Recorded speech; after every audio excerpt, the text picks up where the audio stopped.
Ramadan tiba, Ramadan tiba, Ramadan tiba. Marhaban ya Ramadan, marhaban ya Ramadan, marhaban ya Ramadan, marhaban ya Ramadan. Ramadan tiba, semua bahagia, tua dan muda bersuka cita. Bulan ampunan, bulan yang berkah, bulan terbebas api neraka. Assalamualaikum warahmatullahi wabarakatuh.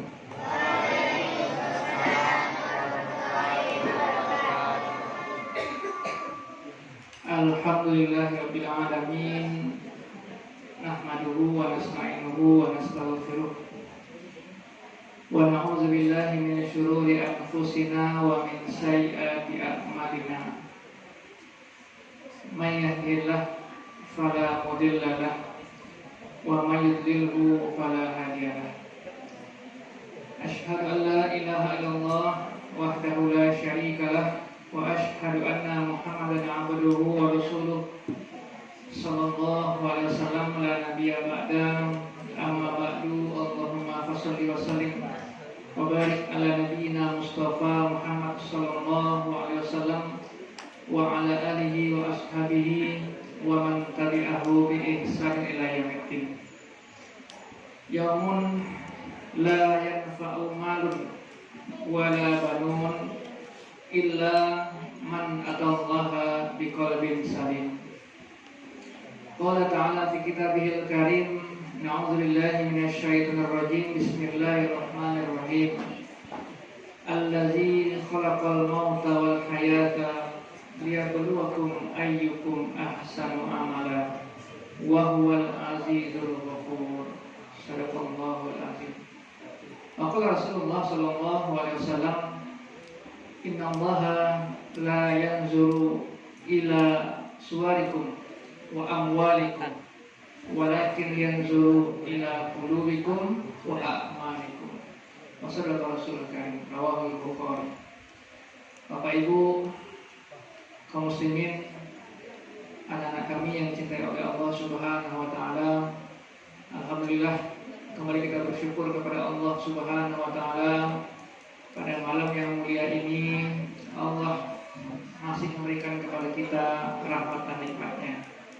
Salawat salam untuk Rasulullah Muhammad sallallahu alaihi wasallam dengan antara lafaz Allahumma sholli ala Muhammad wa ala ali Muhammad.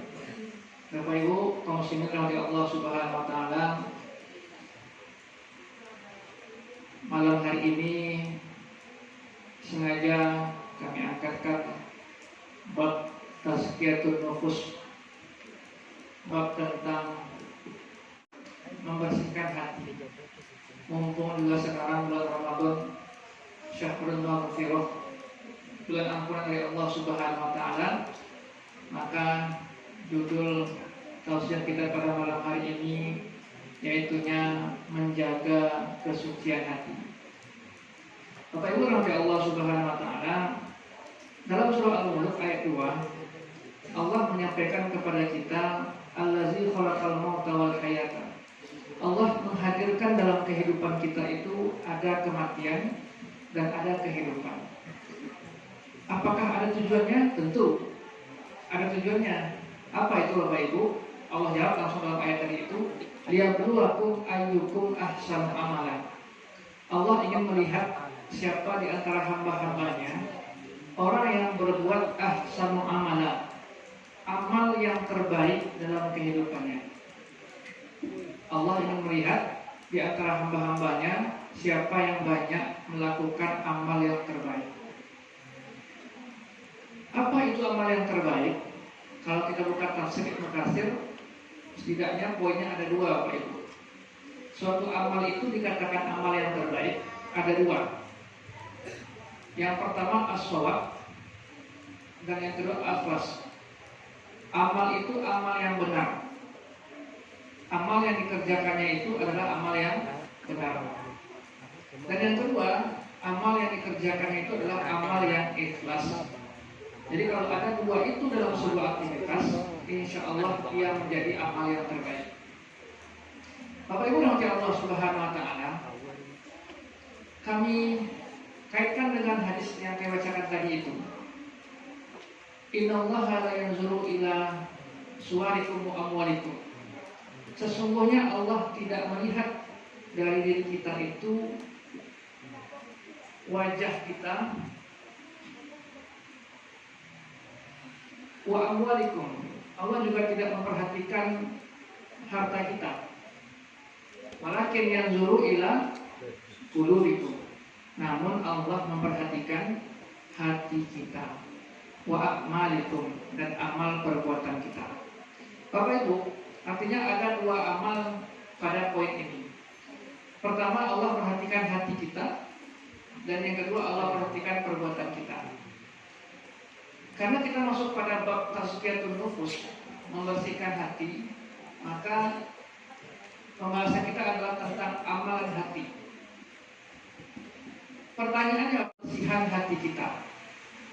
Kenapa kita harus menjaga kesucian hati kita? Setidaknya Bapak Ibu rahmati Allah Subhanahu wa taala, dalam beberapa ayat dan hadis kami kutip ada setidaknya 4 alasan kenapa kita harus menjaga kesucian hati kita. Yang pertama Bapak Ibu rahmati Allah Subhanahu wa taala, dalam surah Asy-Syu'ara 87-89 ada doa Nabi Ibrahim. Nabi Ibrahim berdoa kepada Allah Subhanahu wa taala, meminta kepada Allah Subhanahu wa taala dengan dosa-dosanya yang ada, karena sebelumnya itu Allah mengisahkan tentang ayahnya Nabi Ibrahim. Apa doa Nabi Ibrahim?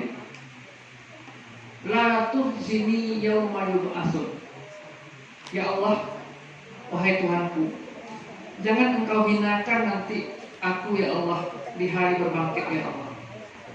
Yaumun la yanfa'u malun wala banun illa man atallaha biqalbin salim.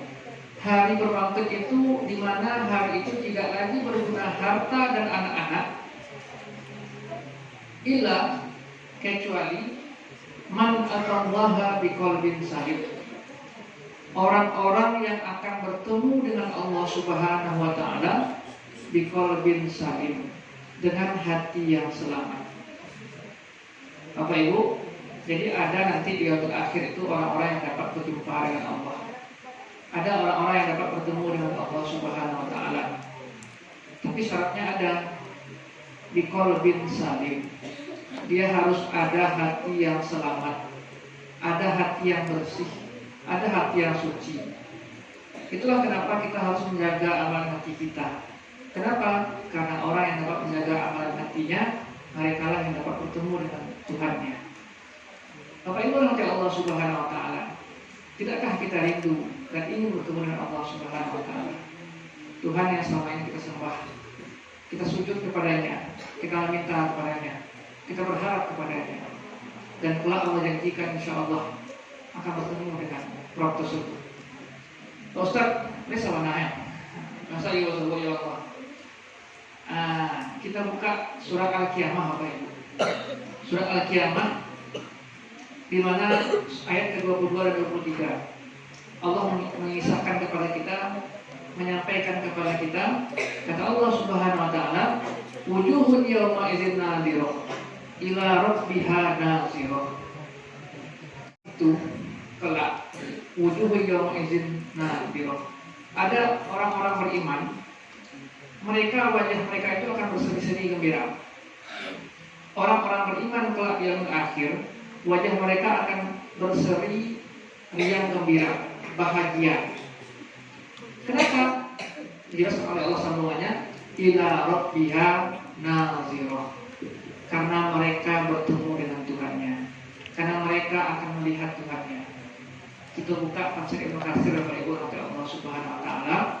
Di antara penjelasan beliau, para ulama menyatakan insyaallah tidak dapat bertemu dengan Allah Subhanahu wa taala. Itu masalahnya tadi, kita harus menjaga amalan hati, mensucikan hati, selalu membersihkan hati, atau selalu menjaga agar hati itu tetap bersih dan tetap suci. Bapak Ibu rahmati Allah Subhanahu wa taala, itu alasan yang kedua. Kenapa kita harus menjaga amalan hati kita?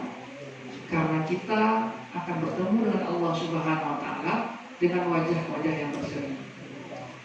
Karena Bapak Ibu, lanjutan ayatnya itu Allah jelaskan juga, wujuh yawma idzin basirah. Hari itu juga ada orang-orang yang akan wajahnya itu akan ketakutan. Tadi berseri-seri gembira. Namun juga ada yang ketakutan. Siapa itu? Mereka orang-orang kafir. Kenapa? Tazunnu ayyun ala biha fakirah.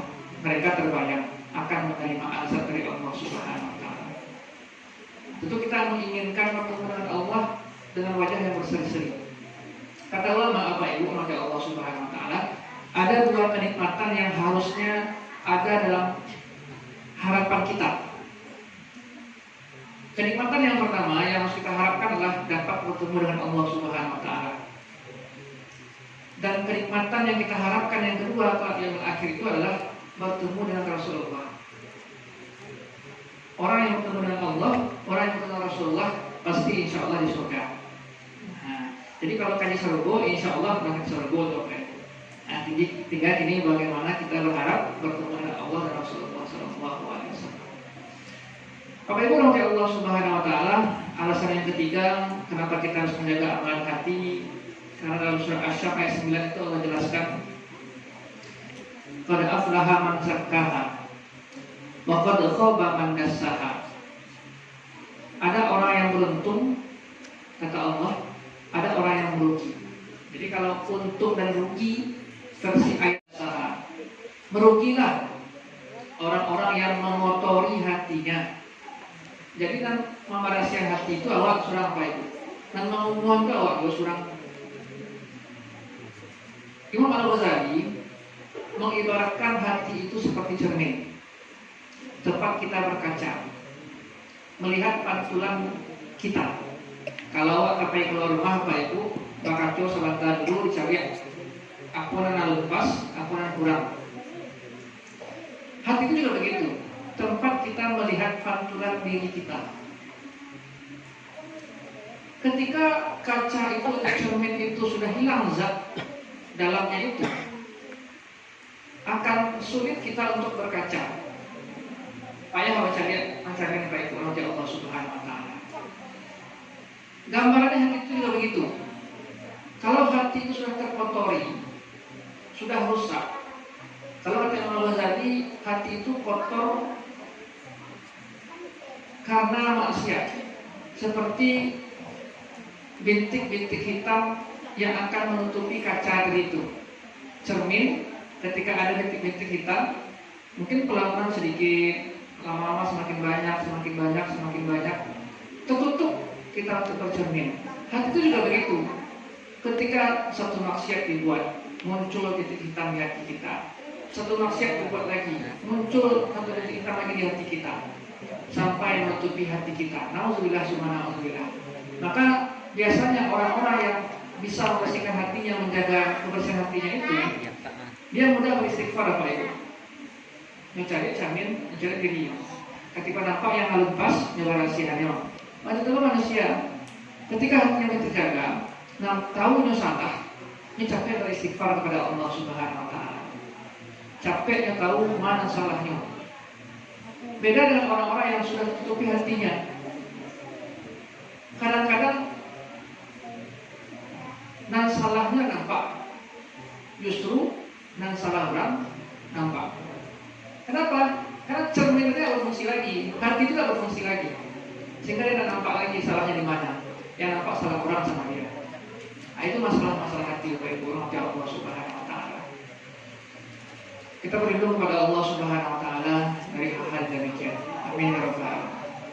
Dan yang terakhir, kenapa kita penting menjaga amal hati baik buruk Allah Subhanahu wa taala?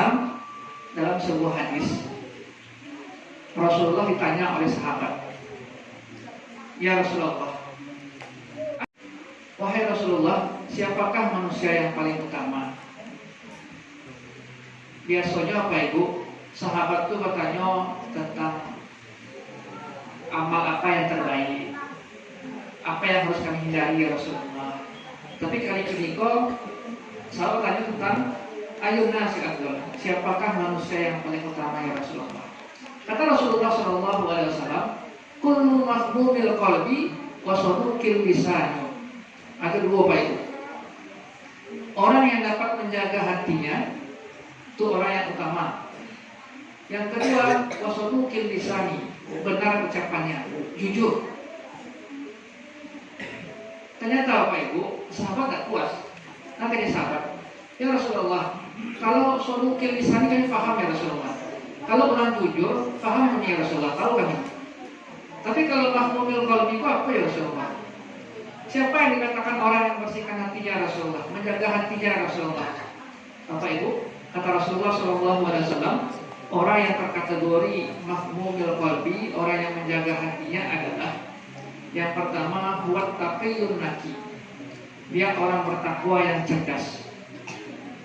Orang bertakwa yang cerdas. Sederhana begini apa itu? Orang bertakwa yang cerdas. Puasa itu Ramadan biasanya kan antara 29 atau 30. Artinya Bapak Ibu, tentu sholat sunat tarawihnya 29 atau juga 30. Nah, itu cerdas, tahu dia kalau puasa 29, tarawih 29. Juga begitu kalau 30. Tapi yang kalau kurang cerdas Bapak Ibu, mohon maaf. Dia puasa 29 hari atau puasa 30 hari, tapi tarawihnya tidak sampai 29 hari atau 30 hari. Mungkin 26 hari, 25 hari, 28 hari gitu. Nah, jadi ada yang menghentikannya, bukan dari sengaja. Itu ibu-ibu gitu. Bapak Ibu Allah Subhanahu wa taala ini contoh di antara orang bertakwa yang dia berusaha untuk beramal itu yang terbaik. At-taqiyun naqi, orang bertakwa yang cerdas. Yang kedua, orang yang menjaga hati itu adalah la isma fih. Dia berusaha untuk tidak membuat dosa kepada Allah. Sehari-hari itu Pak Ibu yang berusaha tidak berdosa kepada Allah. Nampak kawan-kawan sedang berkumpul, bertanya yang duduk di dalam hati. Kira-kira kok berkumpul apa cari itu? Cari itu yang rancak, cari itu yang buruk. Kalau orang bertakwa, orang berusaha menjaga hatinya, orang berusaha tidak menambah dosanya. Ini bertanya loh Pak Ibu, kira-kira kalau kasih itu aku ini kamar dosa atau enggak? Kalau dosa menambah dosa, tunggulah nggak usah ada konsep. Tunggulah kalau cerita yang ada itu. Itu kalau orang berusaha menjaga hatinya dan menjaga diri dari dosa. Yang ketiga walaya gugo, orang yang tidak sombong, orang yang tidak melampaui batas. Yang keempat, orang yang menjaga hati itu adalah orang yang walahillah, tidak dongkol terhadap perintah Allah Subhanahu wa taala. Dan yang terakhir, orang yang menjaga hati itu adalah wala hasada, dan dia tidak dengki. Bapak Ibu rahmati Allah Subhanahu wa taala, itu tadi di antara jawaban kenapa kita penting menjaga amalan hati kita. Karena yang pertama, insya Allah dapat bertemu dengan Allah Subhanahu wa taala. Yang kedua, bertemu dengan wajah yang gembira. Dan yang ketiga, kita termasuk orang-orang yang beruntung. Dan yang keempat, insya Allah kita termasuk manusia yang utama di sisi Allah dan Rasulnya, sehingga kita bisa husnul khotimah hendaknya.